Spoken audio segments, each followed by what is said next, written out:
Film ini diawali dengan diperlihatkannya seorang pria nolep bernama Yakov yang sedang meminum obat penenang guna meredakan anxiety akut yang ia derita. Saat serangan panik mulai mereda, Yakov langsung menghampiri rekan-rekannya yang sedang asik berbincang di ruang makan.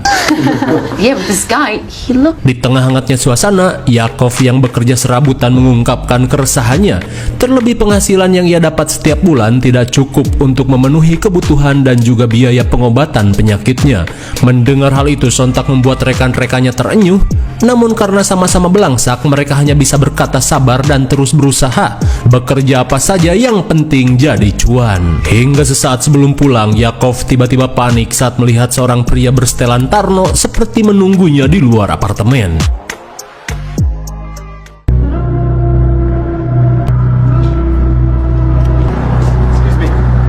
Membership, I don't want to have to call the police again.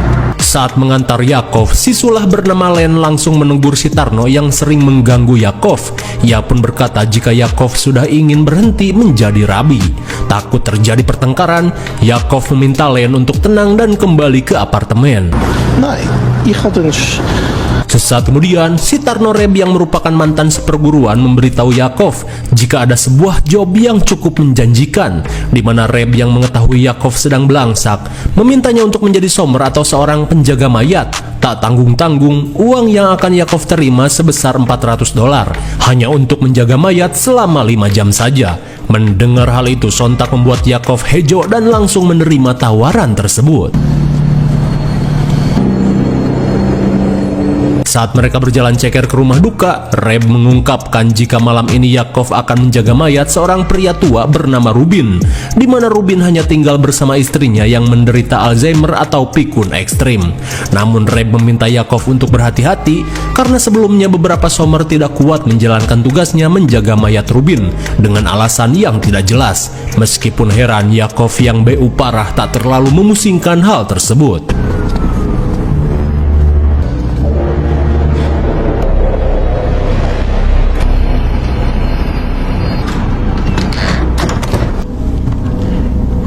Sesampainya di rumah duka, Sima yang melihat Reb membawa Yakov merasa ragu jika pria ini bisa menjalankan tugasnya. Ia pun menyarankan Yakov untuk pergi sebelum terlambat. Mendengar hal itu, Yakov pun merasa jika penyakit pikun Sima sedang kambuh saja.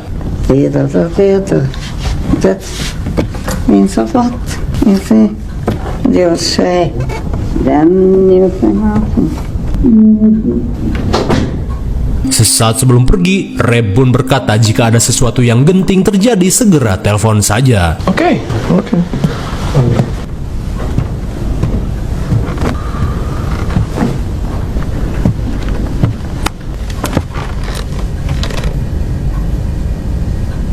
Setelah Reb pergi, Yakov terlihat mendengarkan lagu DJ mampus untuk mengusir sepi. Tak cuma itu, di tengah kegabutannya, Yakov terlihat sibuk mencari tutorial mendekati wanita, mengingat dirinya sudah ngejomblo bertahun-tahun.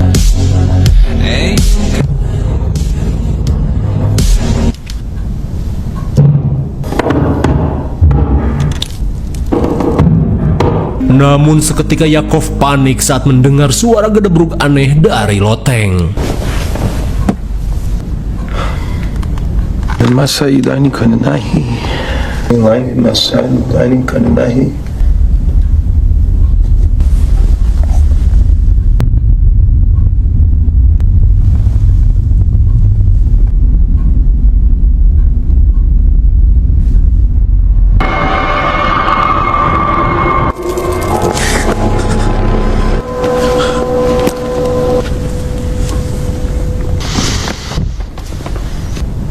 Slitvank.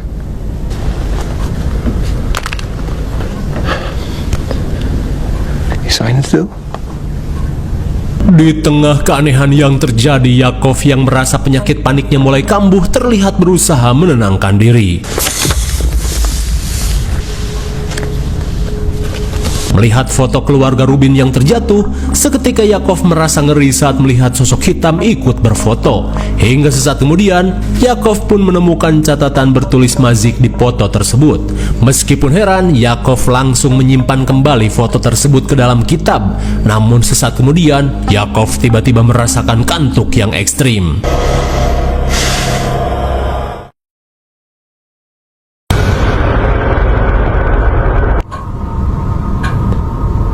Saat Yakov terbangun, ia langsung panik saat tangannya tiba-tiba mengalami keket bak gejala stroke. Hingga saat tangannya kembali normal, Yakov langsung semeringah saat mendapat pesan dari wanita incarannya yang bernama Sarah. Tapi tiba-tiba keanehan lain mulai terjadi.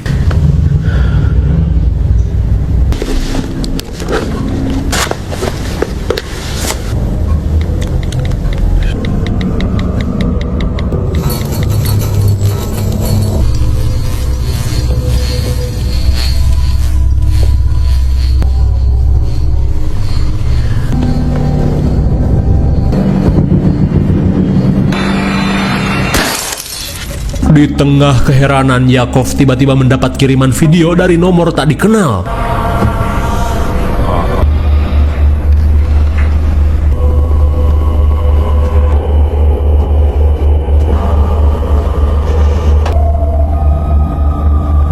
Di tengah rasa panik, Yakov pun merasa jika semua ini adalah ulah si emak yang pikun. Slitvak.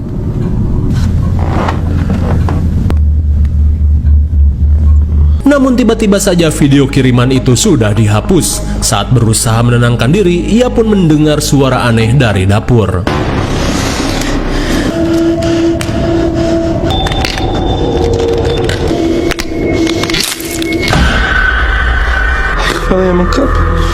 Melihat ceker jebrag yang ngesot tiba-tiba menghilang, Yakov mulai merasa kehilangan kewarasan. Hingga di tengah keanehan yang semakin menjadi, Yakov berusaha menghubungi Dr. Kornberg. Namun karena tak kunjung mendapat jawaban, Yakov yang hampir kehabisan obat langsung meninggalkan pesan dan mengungkapkan kehaluan parah yang ia alami. Kemudian, Yakov yang sudah tak kuat langsung meminum obat untuk meredakan kepanikannya.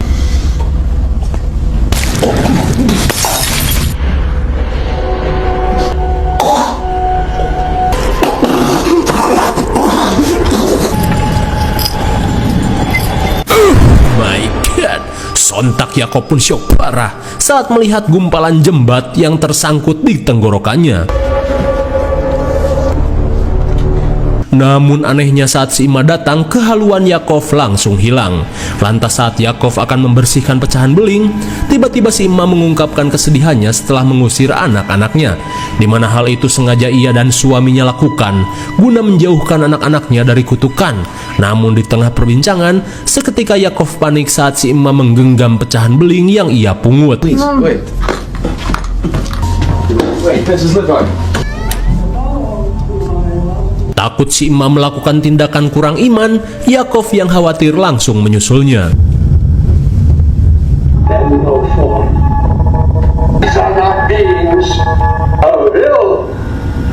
Sesampainya di basement, Yakov pun melongo saat melihat video almarhum bersama si emak dan juga banyaknya kertas yang tertempel di dinding. Di dalam videonya, Rubin mengungkapkan jika dirinya selalu diikuti oleh sosok iblis bernama Mazik hampir 50 tahun lamanya, di mana iblis Mazik ini seperti parasit yang akan menguasai tubuh incarannya dengan memanfaatkan kenangan buruk dari calon inangnya. Rubin pun menjelaskan jika iblis ini memiliki kepala yang terpelintir dan akan meniru wajah dari calon inangnya. Tak sampai di situ, Rubin memberitahu cara mematahkan kutukan iblis Mazik, di mana si inang harus membakar kepala si iblis di malam pertama si iblis menampakkan diri. Di tengah penjelasan, pandangan Yakov terfokus pada gerak bibir si emak. Essences of a soul and higher to Hashem. I write it down. Don't be doomed.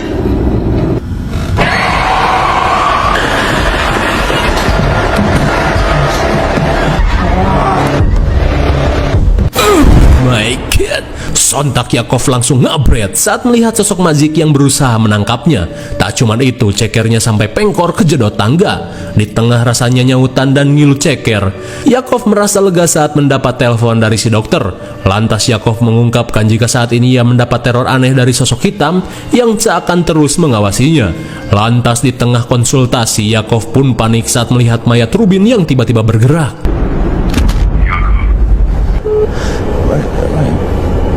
Hello? Yakov, hi, it's Dr. Cole. Namun betapa syoknya Yakov saat si dokter sebenarnya baru menelpon saat ini. Terus yang tadi nelpon siapa? Slitvak. You want some tea? Sontak Yakov pun kaget saat si emak tiba-tiba ngejogrok di hadapannya. Sesaat kemudian, si emak tiba-tiba mengungkapkan jika saat ini si iblis Mazik tidak akan melepaskan Yakov begitu saja, karena ia telah memilih Yakov sebagai inang berikutnya. Di tengah kepanikan, Yakov meminta si emak untuk menunggu sementara ia akan mencari bantuan. Namun si emak berkata jika Yakov tidak akan pernah bisa menjauh dari tempat ini.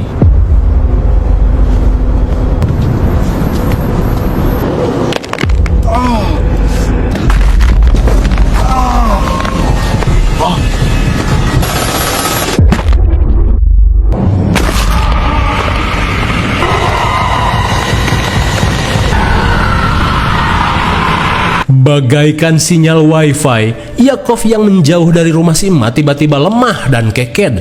Tak cuma itu, ia pun panik saat melihat sosok Mazik mendekatinya.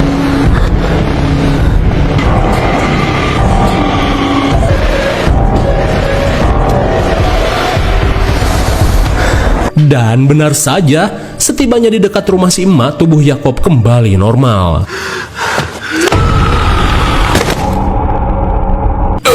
My God.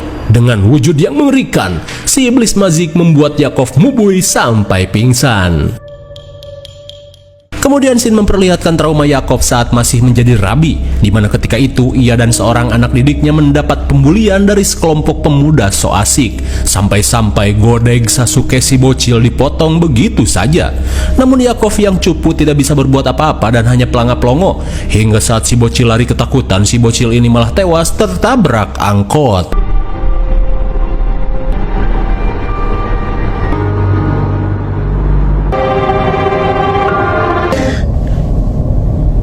Saat Yakov tersadar, ia pun tak bisa menahan kesedihan saat kembali mengingat traumanya yang membuatnya mengidap anxiety.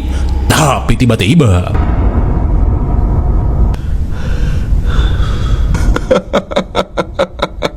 seketika tangis menjadi tawa saat jasad Rubin hilang bak di gondol kucing. I'm so sorry. Di tengah rasa stres, Yakov yang menerima video call dari Sarah langsung mengungkapkan keanehan yang terjadi, di mana Yakov merasa terkena kutukan dari iblis Mazik yang semakin tertarik padanya akibat memiliki trauma yang parah. Namun di tengah rasa frustasi, Yakov pun heran saat Sarah malah membacotinya dan menyalahkan sikap pengecut Yakov yang dianggap menjadi penyebab kematian si bocil.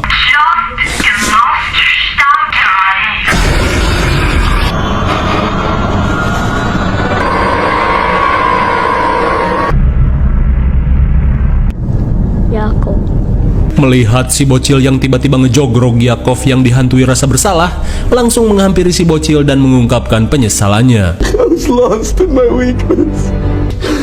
I'm so sorry, man. Menyadari semua ini hanya tipu daya iblis, Yakov langsung beranjak ke kamar si emak dan menanyakan keberadaan jasad Rubin. Kemudian, si emak yang menyadari Yakov mantan seorang rabi langsung memberikan seperangkat item ritual pada Yakov, di mana item-item ini dipercaya mampu mematahkan kutukan dan mengakhiri teror dari si iblis Mazik, asalkan Yakov mampu menekan rasa traumanya. Mendengar hal itu, Yakov yang tak ingin film ini bad ending dan membuat penonton kecewa langsung bersiap.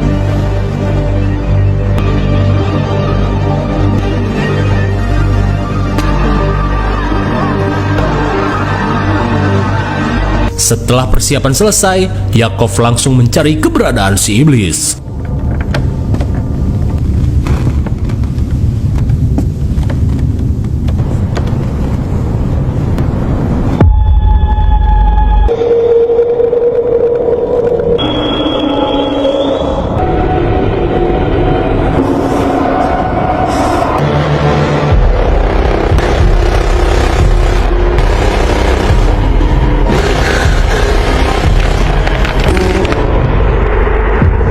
Melihat si iblis semakin menyerupai wajahnya, di tengah suasana mencekam, Yakov langsung membaca mantra dan berusaha menekan rasa traumanya untuk melemahkan si iblis.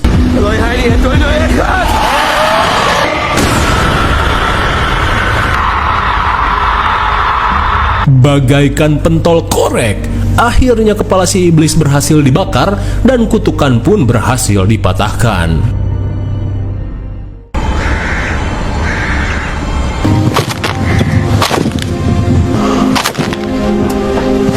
Hingga di pagi harinya, Yakov yang menyadari si iblis kembali terjebak di jasad Rubin dengan santuy langsung melakukan ruqyah.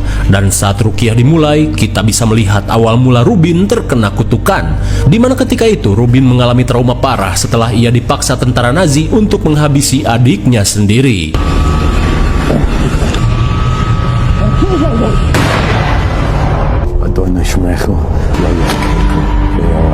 Dan kini sambil melakukan ruqyah, Yakov meminta Rubin untuk melepaskan kepahitan itu dan berusaha untuk ikhlas.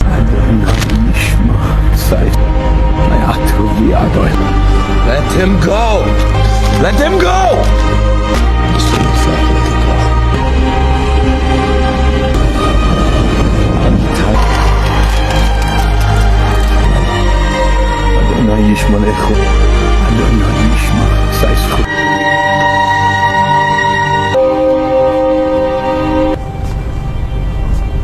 Akhirnya, ruqyah yang Yakov lakukan berhasil membebaskan Rubin dari kutukan si iblis. Hingga sesaat kemudian, sambil menahan haru, si emak yang datang berterima kasih pada Yakov yang telah berhasil membebaskan suaminya dari iblis mazik. Dan kini, si emak yang tak ingin dirundung kesedihan memutuskan untuk jalan-jalan pagi dan menyerap energi positif.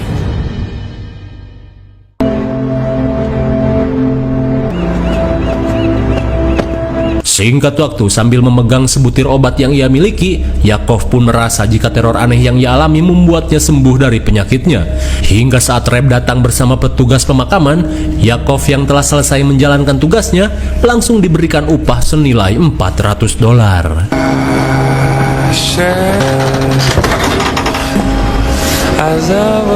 Di luar, kebahagiaan Yakov langsung bertambah saat mendapat pesan dari Sarah yang mengajaknya untuk ngopi di kafe biasa saja.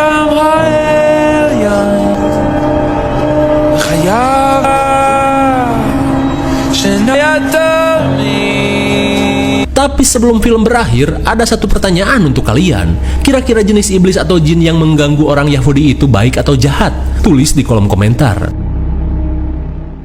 Bagaimana, menegangkan sekali bukan? Kematian Rubin membuat iblis mazik yang bersemayam di tubuhnya berusaha mencari pengganti. Hingga Yakov yang menerima tugas menjaga mayat Rubin mengalami gangguan dan teror aneh dari si iblis yang berusaha menjadikan Yakov sebagai inang yang baru. Akibat Yakov yang memiliki trauma parah. Namun berkat bantuan si emak dan pengalamannya sebagai ahli agama, Yakov pun berhasil mematahkan kutukan itu dan mengakhiri teror dari si iblis di keluarga Rubin. IMDb untuk film ini adalah 5,8 dan menurut saya yang cocoklah diberi nilai segitu. Mungkin segini saja review dan pembahasan film The Vigil 2019. Jangan lupa like, channel subscribe supaya kalian tidak ketinggalan jika ada video menarik lainnya dari saya. Thanks for watching and see you on next video. Bye bye.